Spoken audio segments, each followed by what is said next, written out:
Hey everyone, sorry if you're expecting an Anime Studio tutorial, but I'm going to start doing tutorials for other graphic programs such as Photoshop, Illustrator, and InDesign, Affinity Designer, because I use all of those and I use those in conjunction with my animations. So this is going to be my first Photoshop tutorial, and it's not going to always be focused on animation, but I do like special effects. So this first one is going to be how to take a photograph. And I got Arnold Schwarzenegger right here from the movie Red Heat. And I'm going to show you how to make him look like Colossus from the X-Men. So the first thing I'm going to do, if you're a beginner, this is probably more of an intermediate tutorial, but you can follow along and just, look at the tools, and I'll try and explain what they do as I go along. So the first thing I'm going to do is I need to change his skin color. So I'm going to go up to this button right here, and I'm going to use the quick selection tool. And what this does is if I left click and drag, it tries to select colors that are similar. So it's selecting his skin right there. And when I click, you can see that it's actually selecting some of the background too. And to fix that, you just hit or hold Option and see how that turns into a minus sign on your tool. That just subtracts. So I'm holding down Option while I'm painting over the wall until I get a basic selection of Arnold himself, and then I'm going to hold Option down and try and get that little space right there. So basically I've just selected his skin, and if you can see right here on the background layer, we only have the background layer right now, but I'm going to drag this down and duplicate it. I always do this just because I don't want to ever mess up my original picture, and just so I have a backup. And with this backup layer selected, I'm going to hit Command C, and that copies whatever is selected, and then Command V, and that pastes whatever I had just copied. So if I turn these two layers off by clicking the eye icon, you can see this just selects his body, or the skin that I just selected. I'll turn those back on right now. And the first thing I'm going to do is do a Command U. And this brings up the hue and saturation window. And I'm going to click and drag the saturation down to 0, or negative 100. That just turns him black and white. So that's the first step in making him look more metallic. Or more metallic, just metallic. And I'll hit OK. And then I'm going to, another way to duplicate a layer is to hold Option down and just click it and drag in the layers palette. And now you see I have two black and white pictures of Arnold. And the top one, I'm going to select that, go up to Filter, Blur, and then select Gaussian Blur. And you can see that just basically just blurs the entire image. And I'm just going to turn it down a little bit. This layer is actually going to be used to make some highlights, and I'm blurring it so the filter that I use is a little bit more smooth. If I don't do this, it'll look really jagged. So I'm blurring the image, hitting OK. Then I'm going to go to Filter, Filter Gallery, and you see I've already done this. I am selecting under Artistic, Plastic Wrap. And you can see right here, see if I can zoom in, what that does is it just creates, it looks like it's being shrink wrapped with plastic, whatever your image is. And the reason I'm doing this is for these highlights right here, the white around some of the contours of the shape. And I like these settings, so I'm just gonna hit OK, and it just adds that to the image. And it looks, I kind of like how this looks already, but his face is obscured because it's got that filter applied to it. So what I'm going to do is add a mask, and it's this button right down here. It's the square with the circle inside of it, and it creates this little square right here. And what this is anywhere that you paint black is going to be transparent, and anywhere that's white is going to be visible. So because it's all white, nothing has changed on this plastic wrap layer. But if I select the brush paintbrush, and you see I have black selected for my color to paint. If I paint on that, you can see that it looks like it's erasing it, but actually what it's doing is just adding black to the mask. So it's still there. So if I hit X and switch to white, it'll paint that back on there. So this is just a good way to keep your image intact and not have to erase anything. So I'm just going to go and I'm going to use the brackets, which are next to the P on your keyboard, to make my brush bigger and smaller. So I'm going to make it a little smaller, and I'm just going to paint around his eyes and his mouth so we get the detail back there, and on his ears. And I'm also going to think I'll go into his hair. It doesn't need that reflection in there. And then hit X to go back to Y, and just paint back a little bit of his cheek. Use those brackets to kind of paint back parts that I want to look smooth.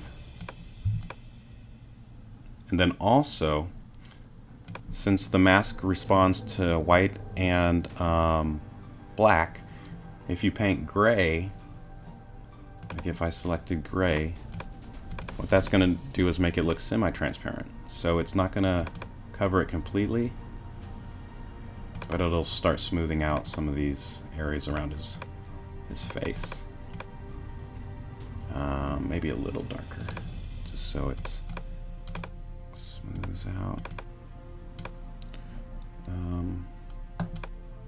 It looks like it's erasing. Why is that erasing? Let's make it completely black again. Oh, I'm sorry. Yeah. This is erasing. Oh, I need white. What am I talking about? Sorry. If I mumble through these, it's just because I'm trying to figure out a problem. So do that. And the other option that you can do is if you don't want it to, let me erase some of this. So if you want it to come back, instead of trying to make it gray, easier way is to change the flow or the opacity. So if I turn the opacity down, it's just gonna paint it on more gradually. Turn that up a little bit. Turn that back down. Let me do that one more time so you can see. So I have white for my paint, and the opacity's down. I'll turn it down to like 36. Now see if I start painting, it gradually starts smoothing out these places. And I'm gonna do the opposite and get some lines around his face, especially his chin and jawline, like that. Maybe more detail right here. And that looks pretty good. We'll just leave it like that so you get the main idea. The other thing I'm going to do is if I zoom in, I'm holding Option and scrolling, using my scroll wheel on my mouse to zoom in. You can see the selection didn't get all of his skin. There's a little kind of halo around his body where you can see his actual skin color. So I'm going to hit that background copy that I used, and I'm just going to use the paintbrush, but I'm changing the mode to color. So color is just going to kind of overlay what's already there. If I had it on normal and painted black, it would just paint black. But since I have color, oops, let's turn the opacity all the way up. Since I have color selected, you can see it's turning it black and white. And just get around his ear. You can see it's also painting the wall in the background a little bit. It's turning that black and white also. But I'm not going to get too precise on this tutorial. I know you guys got things to do, places to be. Okay, so that looks pretty good. You can come back in here and fix the face a little more. Actually, let's do this. Paint white. I am going to put a little reflection on his hair because his hair is metallic too. So let's put that there. Erase some of it too. Oops. What's going on here? There we go. I just wanted to get a little bit of shine right there. And now I'm going to create a new layer, which is this button right here. It's a square with the corner folded. And we have a new layer. I will select white for my paint color. Use the paint brush. I'm going to zoom in again. Mouse scroll wheel and option. I'll use the brackets to make it a little smaller. And I'm just going to make his pupils white. So I'm just going to tap there and tap here. And zoom out. And if they're a little too bright, you can just go up to the opacity of the entire layer and bring that down if you want. I like that for that eye. That one's a little too dark now, so I'm just gonna click on here a couple times, make it a little brighter. And that looks pretty good. So now Colossus also has his body is segmented. There's like lines in between the plates of his armor. So I'm going to create a new layer again with this button right here, and I'm going to use the pen tool, and the pen tool is right here, and right now it's selected to path, so it's just going to draw a path. It's not going to do anything except draw a line or draw a path, but it won't actually add any color or anything. So I'm going to click here, and I'm going to just click and drag so it's kind of a curved line, and then click here for the endpoint, and then I'm going to hold option down and just click somewhere on the canvas, or I'm sorry, command and on the canvas, and that breaks the line, so it's ready to make another one. So again, click here. Actually, I'm going to click a little lower. Click here and drag. So I'm just making a curved line. And I'll release that. Then I'll hold command down and click on the canvas. Again, that just makes it so you can draw a new pen line. And then I'm going to start one here on his shoulder. I'll click here so it curves. Then it's going to go back up his chest, kind of. I don't know if this is actually how it curves, but I'm just going to make it dip down in the middle of his chest, and then do another line right here. Then it goes to his shoulder. Oops. Here. And command and hold. I think that'll be okay. It's kind of going off, but we can just erase that. So, and then I'm going to make a line maybe here. That's going to go across his abdomen, kind of. Hold command, click on the canvas, and start one down here. Over his chest, muscle down here, and then kind of follow that same curve from the one above it, like that. Hold command, click on the canvas, then on his neck I'm gonna, and it's okay if you even go outside of off the neck, because we're just doing lines that we're going to stroke later. So I'll put one there, command, left click, new pen line, and then draw one more like that, hold command and canvas. So now we have his body's kind of segmented. I'll actually do maybe one right here. Oops, a new one. Right. Oh, I don't want to connect to that one. So let's do a new line. Oh, look at his chest is kind of melted into his lower body right there. So we're going to go back to this mask again real quick and just kind of paint over that. I'm going to get rid of it for a second so I can see. So that's his arm. And let's turn the opacity down. And paint with white again and kind of just fix that a little bit.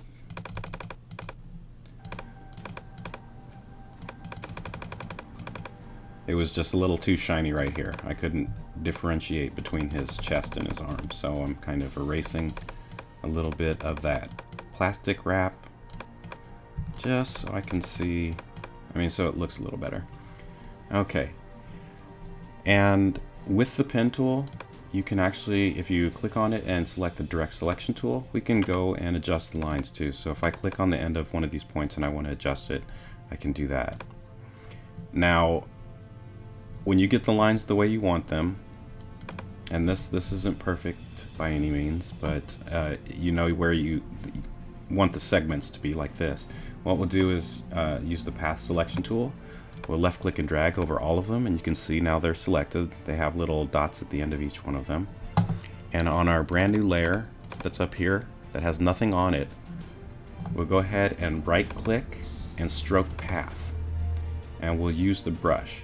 Now if I do that right now, it's going to paint a huge stroke just the way that we used on the plastic wrap layer. So let's undo that, Command Z, and let's click on the brush, and we'll select this brush right here, which is solid and it's not fading outwards, so we'll just do that. And then we're going to change the pixel width all the way down to 2. You can just scroll wheel it to 2 or just type it 2. So now if you want to test to see how thick that is, just draw, and that's pretty thin, which is what we want, but it's the opacity's down, so we're going to turn that up. And let's change the color. Click on the swatch here and do dark gray, and OK. So now if we use the direct select or path selection tool and right click on any one of them and stroke path, and with brush selected we'll hit OK. Now it puts a line, it strokes the line, so that's exactly what we want. And I'm grabbing the path and I'm just moving it to the side, and I'm going to hit delete just to get rid of those paths because we don't need those anymore. And now, you know, these lines are coming off of his body. We can just use the erase tool using the brackets just to come in and erase those like that.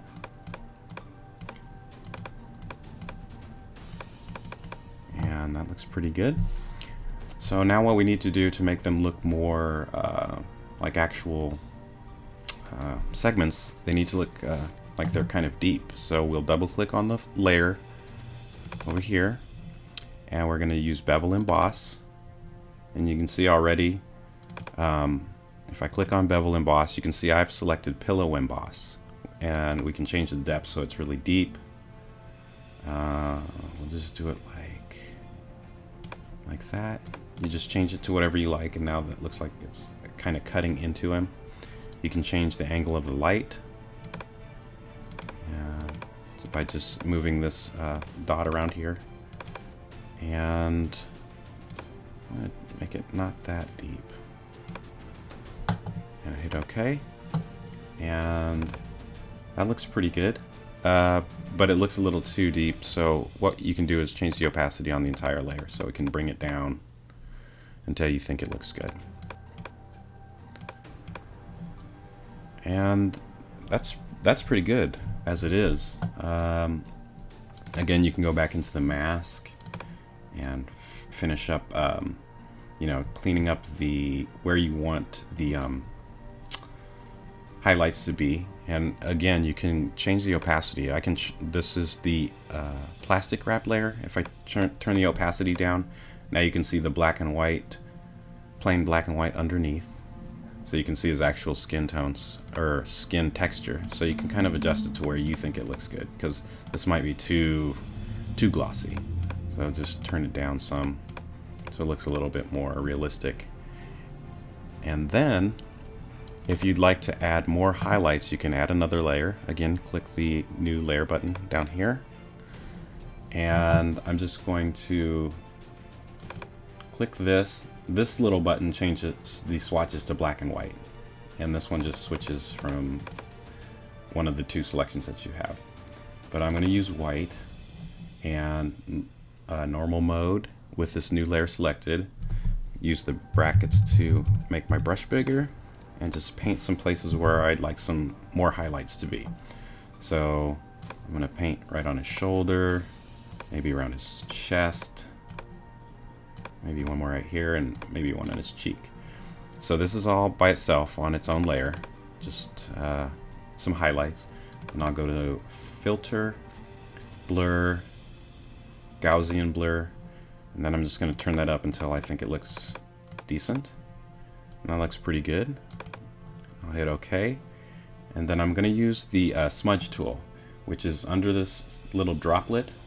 That's the blur tool. And if I left click and hold it down and select smudge, I can just change my brush size and kind of maneuver that highlight area to where I want, and kind of pinch and stretch and squeeze, just depending on how I'm clicking and dragging the mouse. So I can keep extending this highlight if I want. If I can just keep smudging it up and over, or pinching it. See, if I pull in, it actually makes it disappear because it's smudging it inward. Or I can just pull this around so it looks like it's going around his cheekbone. And again, if this looks too bright, you can either erase it or you can change the opacity on the layer itself, like that. But it's kind of all up to you. And that's pretty much it. Then you have a kind of metallic looking character in Photoshop. So yeah, this is my first tutorial in Photoshop. So you guys, if you have any comments or suggestions, or any type of effect that you might like to see in Photoshop or Illustrator, and you'd like to see how that would be implemented into Anime Studio, or just for your own fun project for photos and whatnot, just let me know. And that's it. Thanks.